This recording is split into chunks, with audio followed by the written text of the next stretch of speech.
just a little late in getting this. I found out that the reason why I have black lines on my videos is because I'm filming with my phone. So my children told me. So I will probably always have the side black line for my videos. So here's an update. I was planning on fasting before Christmas to break my inflammation that I've been struggling with. I have not been taking any Western medicine. I did take NyQuil one night. I thought I was catching a cold, and I had aches, and I felt really tired. I regret doing that. I regret doing that because I think it caused me to have stomach problems and increase my flare that I'm going through. So I don't think I can take liquid Tylenol. I'm not sure. I haven't tried the plain liquid Tylenol anymore like I used to. So my update on my inflammation and my stomach problems since my last video. I have not been successful in my fasting. I can't get past 2 days, and the pain does go away after 24 hours of fasting, but then it resumes.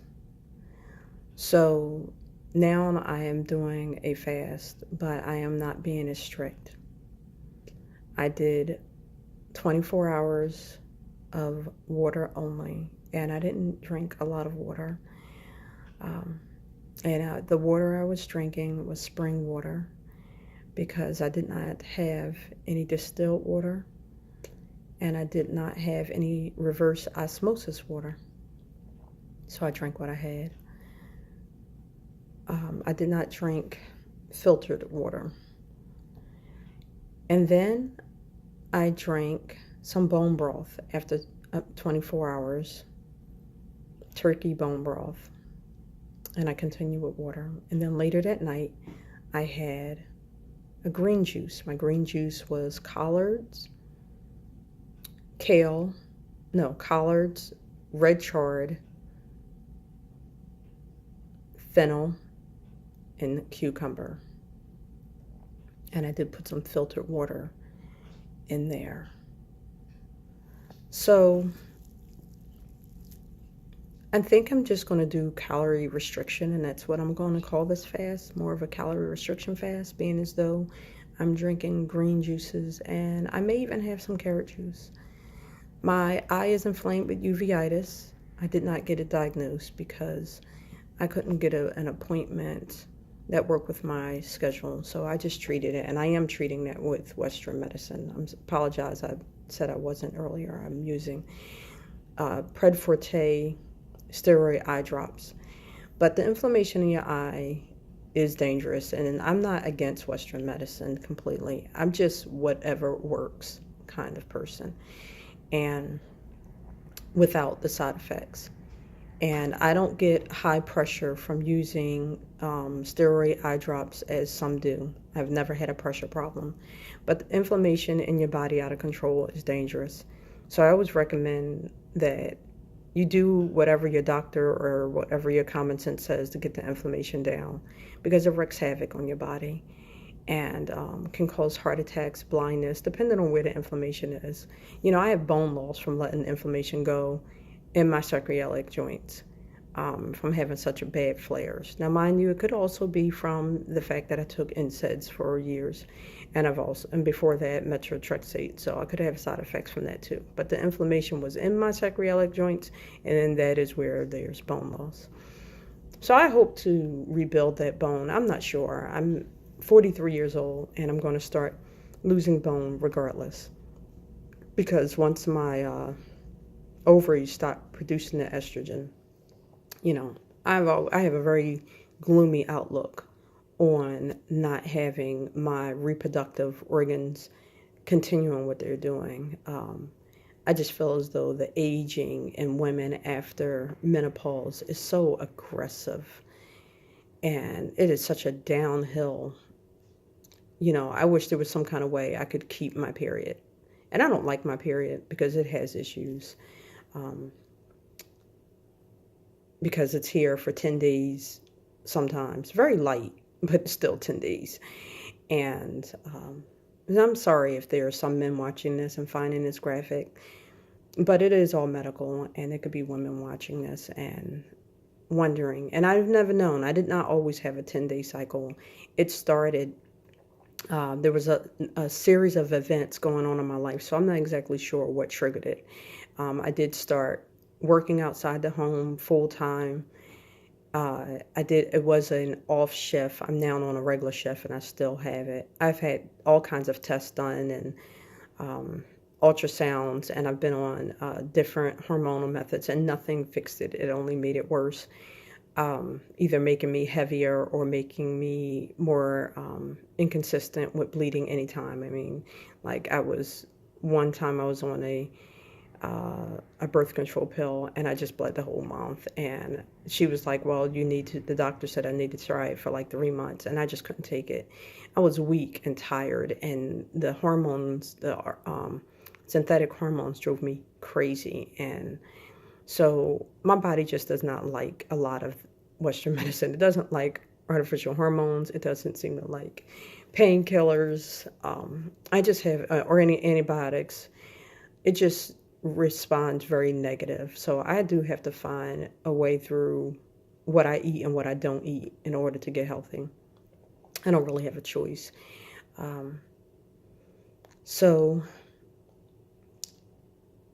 I just couldn't keep my diet. I mean, I wasn't strong like I wanted to be as far as fasting for 5 days with water or only bone broth, and I would cave after 2 days. So this is the longest I've gone.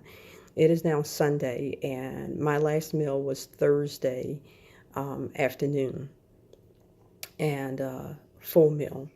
So I'm doing okay. I'm a little shaky and things like that. And I just actually had some sparkling water by Voss, VOSS. So there's so much on the internet about which water is bad for you and which water is good for you. And I just read this article that said it is science-based. I don't know what decides that. And that it was based off of research that sparkling water does not actually have all the problems as carbonated soft drinks. And that as they done more studies, they realized that the carbonation may not have been a problem in the test. The test was done with colas, both diet and regular, and it could actually be I forget what chemical that was in there, phosphorus or something, I don't know. Anyway, I bought it by accident, so I drank it. I wanted the distilled Voss water, actually. And I read a lot of articles about distilled water being bad for you while you fast also, because it says that it can pull carbonation from the air, and it also can pull the minerals from your body while you're already fasting. And then I read things that all other water is challenging on your kidneys except for distilled water. And I've only heard good things about reverse osmosis water. And my friend, she is a chiropractor and a naturopath doctor also, and she highly recommends reverse osmosis water. And in my opinion, that's hard to find, though I do have a local source I can get it from. I haven't done it. And for me, the first time of doing anything is always the hardest, as simple as it may be. So today, so I'm playing it by ear. I still have inflammation in my eye. As long as I'm fasting, my body doesn't hurt. It just goes through periods of being energetic and lethargic. And I don't know where the energy comes from. I'll have insomnia, wake up like now. I've been up since 4:15, 4:30 in the morning. And I decided to get up so I can make my almond milk for the week, because I don't know when I'm actually going to quit my fast. And I'm thinking about making some fresh carrot juice. And I think I'm just going to do a calorie restriction, because calorie restriction does also relieve inflammation. And that way, and my calorie restriction will probably be liquids. And I'll just probably continue this for a couple days. And there's just so much information out there about all the wrong things. that it's kind of hard to know what to do that's right. And I don't know the perfect water to drink during a fast. Everyone has an opinion, and you just have to listen to your body. You have to go through your own science experiences. If you have a good doctor, and I do think you should talk to your doctor, and you got to realize that doctors get a lot of their information from studies done by pharmaceutical companies. And this all of the companies are ran off of money. And I don't think that pharmaceutical companies are necessarily as evil as people think, because without medicine, we would still, without medicine, colds used to kill people. And antibiotics have saved a lot of people's lives would have died from infection. So I'm not just all big and bad like the big bad pharmaceutical companies. Every company, even small companies, are doing things for profit. I mean, because you have to find a way to live. And there are scientists who go to school and they go to these pharmaceutical companies, and people say, oh, medicine only costs 43 cents. Well, how are they going to pay the research peoples? And I'm talking about research pharmaceutical companies. I'm really rambling. So I hope that if anyone is watching this video can get something from it. That's just where I'm at. I am at a place where I'm just doing calorie restriction as my fast, and it may be a liquid diet, and I'm still giving my gut a break. I did feel some pain after drinking that green juice last night. I mean, it reminded me of pain that I would feel when I was eating cabbage, which led to a flare. So I'm not sure if I should have added the red chard, because with my ankylosing spondylitis, I absolutely cannot have cabbage. I have tried throughout the years with this, fermented, raw, cooked, juiced. I cannot have cabbage. And I don't know, it's strange because I can't have broccoli without issue. I can have cauliflower without issue, and they're supposed to be in the same family. But cabbage does have a complex carb that does resemble starch, even though it's not a starch at all. It will not test positive with iodine. But it resembles starch on a level of, when you're going into microbiology, when you're looking at it at the organic level and the makeup of it. I'm sorry I don't know all the scientific terms right now. I read the information, it goes in my head, and but it doesn't come out when I try to speak it verbally. I'm just glad I found the reason on why cabbage is different from other vegetables, other crucifix vegetables, because it was a mystery to me on why I would flare from cabbage. So anyway, my green juice did give me a pain, and maybe I just wasn't drinking enough water yesterday, because I wasn't measuring my water. I wasn't keeping track on how little. I just was going by my body and what it needed, and my lips weren't dry. Today they are dry. My skin did not feel dry, so I felt as though I was hydrated enough, and I was drinking, like I said, spring water. And I did have the bone broth, which does seem to keep my body soft, which is weird. Maybe it's because I think it has like natural biotin in it, and the things for the joints. It's just, bone broth is just really good for you.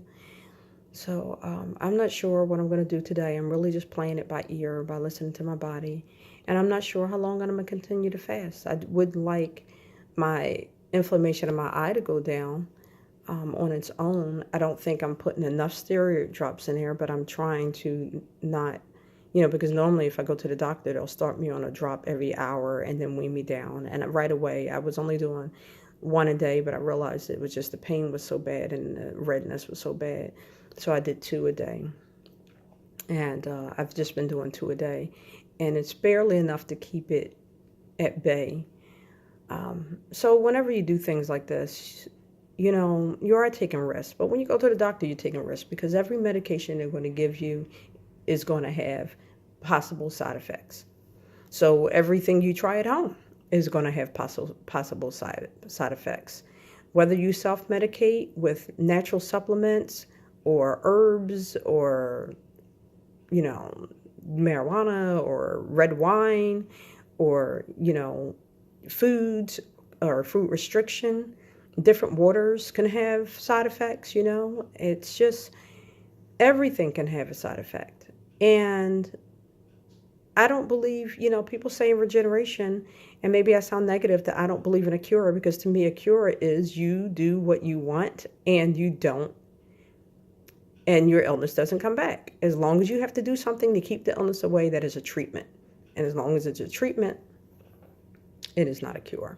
So if you say, oh, I cured myself by following this diet, well, then you're still treating yourself, because there are people who don't have inflammation like ankylosing spondylitis diseases, and they eat pasta and pizza and red meat and drink soda.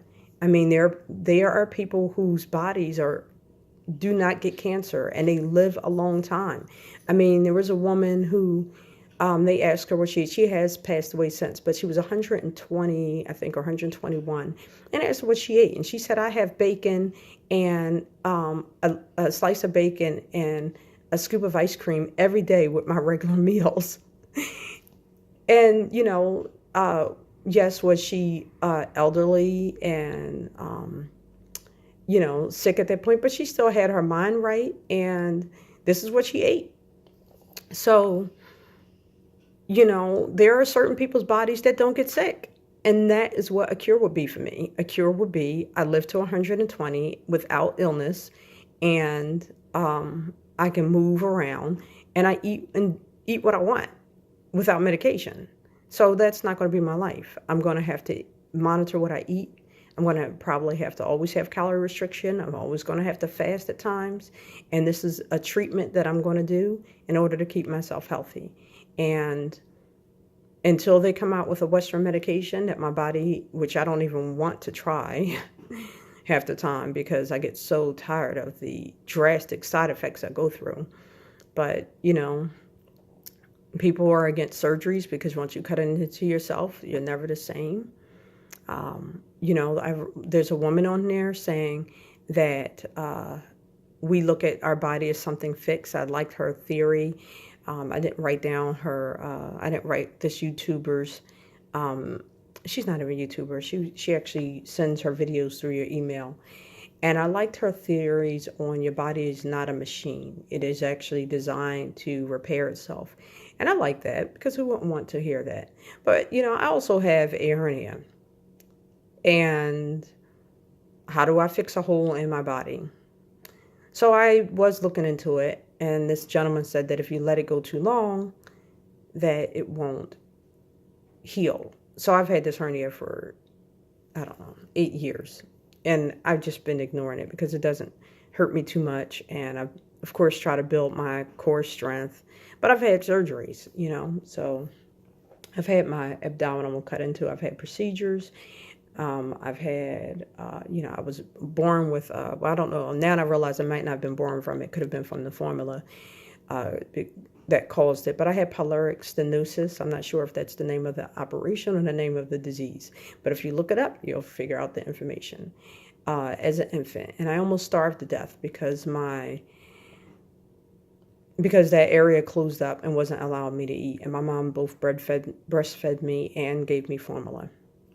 So initially it was thought that I was born with it and that I survived because my mom gave me breast milk, and the breast milk can be absorbed in your body before it actually has to go to your stomach, keeping me alive for 2 months without being able to actually have food pass. So that would make me a miracle baby. And now they find out that it might not have happened at birth. It could have happened actually after birth. And it's only noted with babies who receive a bottle, and they don't know if it's from the formula or if it's from the bottle itself. But completely strictly breastfed babies not on the bottle apparently do not get pyloric stenosis or need pyloric stenosis, depending on if that's the disease or the operation. I can't remember. Doctors always know what I mean when I say I had pyloric stenosis as an infant, and that's where I had that surgery. So if you're pregnant, I recommend you only breastfeed. And if you feel like, well, I have to go to work and you have to give your baby a bottle, just know that it's rare, so it's not that big of an issue. All my children had bottles. All my children had breast milk, and all my children had formula. I did not know the things I know now, and I would never give my baby formula, and nor would I give them rice cereal or follow any of the things that I did with my children when they were infants. Um, and none of my children had pyloric stenosis. Though the one baby that I did, my one baby, he's a man now. He, I breastfed him, and I stopped breastfeeding him. My milk dried up. I was on birth control. I was not informed that birth control decreases the quality of your milk and it can also dry you up. I wasn't aware of this. And he was colicky for the next 2 years of his life, switching from formula to formula, and I didn't know why I couldn't bring my breast milk back, because I could bring my breast milk back with my first child without a problem. It was because of the birth control. I wasn't on a birth control, so even though I stopped breastfeeding my first child because he got nipple confusion and did not want the breast anymore. Another thing I didn't understand, it was very painful emotionally to have your baby choose a bottle over you. I'd never heard of it. I only heard that once you breastfeed, it's so hard to switch to a bottle because babies only want the breast. Well, I had a baby that wanted the bottle, and but I could produce that milk even a year later with just stimulation. So anyway, this is a very group message. I guess I've shared a whole lot, and if you have any questions about any of the things that I brought up, feel free to question at the bottom. And I will try to do a message just on that topic, because I am all over the place. I guess I would do good in a public speaking course to keep myself focused. All right, so yes, I have been flared. Not really bad. I am walking. I do walk with a limp sometimes. I have not been successful in keeping a fast more than 2 days. The pain goes away within 24 hours. As soon as I eat, the pain comes back. I have actually done a lot better on not eating dried fruit. Sugar is so addictive. It is like crack. So I have done better with not buying the dried fruit, therefore not having it. I did have some dried fruit on Christmas, and come to find out, it was coated in oat flour. Hence, I could barely walk. Within a few days after that, barely walk. It was so painful, and I did not know it was coated in oat flour, and they were dates. So that kind of kicked my butt to leave all dried fruit alone, even though I should have read the fine print and the ingredients, because all over the bag it said chopped dates and no sugar added. Yeah. So, and then I looked, because I was like, what is this powdery substance? I didn't notice it before because I'd actually just added it to my grain-free hot cereal, so I didn't notice it. Coconut milk and coconut flour and almond flour, and I had mixed it in there with some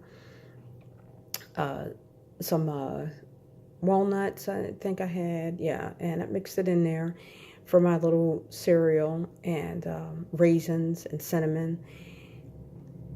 And then I ate some plain, and I was like, what is this powdery substance? And I couldn't believe it. My grain-free cereal was not grain-free. I might as well have had a bowl of oatmeal. So I've been suffering this whole winter. That's what it feels like. This whole winter, I've been in a mild flare. And when I had the NyQuil, it did relieve the pain. I felt so good that night. I slept really well. Only to suffer the next day and the few days after that. So I'm doing this natural, and I feel pretty good right now doing my fast, other than my eye. Both my eyes are flared, but it is my left eye that is flared the most. Thank you.